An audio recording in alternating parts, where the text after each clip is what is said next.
औज़ुबिल्लाहिमिनश्शैतानिर्रजीम बिस्मिल्लाहिर्रहमानिर्रहीम। आज का हमारा मौजू है तकदीर क्या है।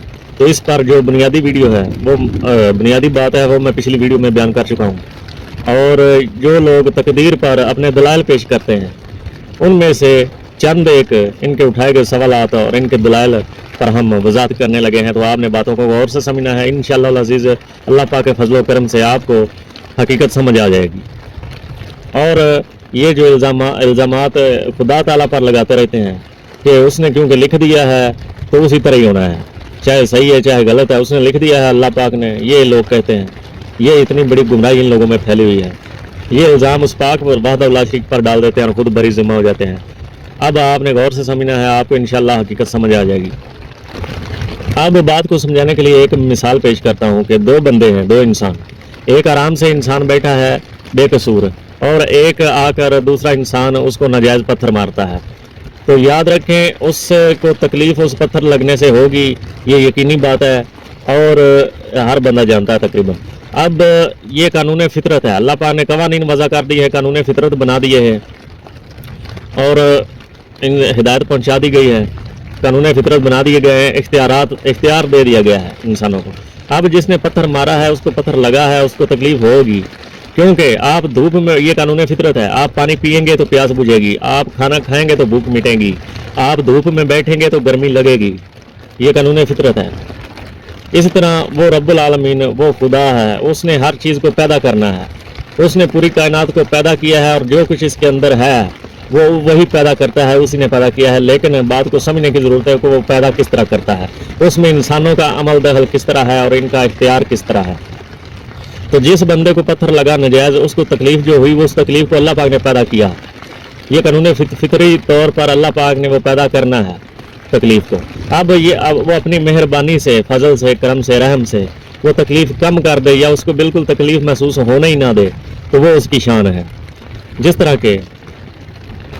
और इस पर दूसरी बात यह भी है कि हदीस मुबारक में भी आया है कि अगर मोमिन बंदे को एक कांटा भी चुभता है तो उसके बदले अल्लाह पाक उसका गुनाह मिटा देता है। अब बात को समझें, कानून फितरत के तहत बंदे को तकलीफ़ अल्लाह पाक ने पैदा कर दी। अब उस बंदे के पास इख्तियार में रहते हुए, क्योंकि दोनों को इख्तियार हासिल है, उसके पास दो रास्ते हैं, या तो वो बदला ले ले, तो ये उसका खुद का अमल होगा, उसका जिम्मेदार खुद होगा, वो अपने इरादे मर्जी से बदला लेगा तो उसका बदला बराबर हो जाएगा। और अगर वो सब्र, अल्लाह की रज़ा के लिए सब्र कर लेगा, बर्दाश्त कर लेगा, तो अल्लाह पाक फरमाता है कि मैं सब्र करने वालों के साथ हूँ और उनको उनका अजर दिया जाएगा, अल्लाह पाक उसको अजर देगा। तो ये सब्र करना या बदला लेना ये उसका खुद का ही अमल है, दोनों जो चाहे कर ले। ये नहीं कि अल्लाह पाक ने ऐसा लिख दिया है तो ऐसा ही होगा, ऐसी बात नहीं है। उसको इख्तियार हासिल है, वो बदला लेगा तब भी उसका खुद का अमल है, अगर वो बर्दाश्त कर लेगा वो भी उसका खुद का अमल है। अब दूसरा बंदा जिसने नाजायज़ पत्थर मारा, उस बंदे में जो पत्थर मारने की ताकत थी वो अल्लाह पाक ने पैदा की, वो ताकत उसको खुदा ने दी हुई है, लेकिन उस बंदे ने अपनी मर्जी और इरादे से उसको नाजायज़ इस्तेमाल किया और उसके पत्थर फेंकने से वो पत्थर दूसरे बंदे को लगा। ये कानून फितरत के तहत उसने लगना था। अल्लाह पाक हर चीज़ को पैदा करता है, उसने कानून फितरत बना दिए है।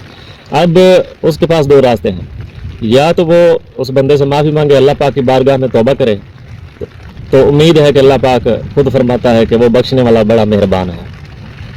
और या फिर अपनी गलती पर डटा रहे तो अल्लाह पाक फरमाता है कि ऐसे लोगों को सज़ा दी जाएगी, हर शख्स को उसके अमल का बदला दिया जाएगा।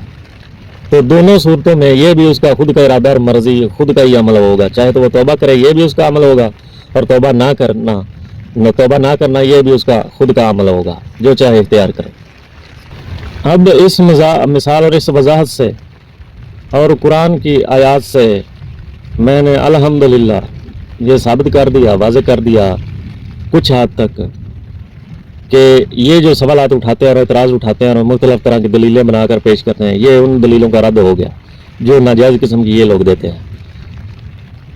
तो इंशाअल्लाह अज़ीज़ मिलेंगे अगली वीडियो में। दुआ है कि अल्लाह पाक हमें ईमान की सलामती अता फरमाए और ईमान ही के साथ इस दुनिया से ले जाए। आमीन सुम्मा आमीन।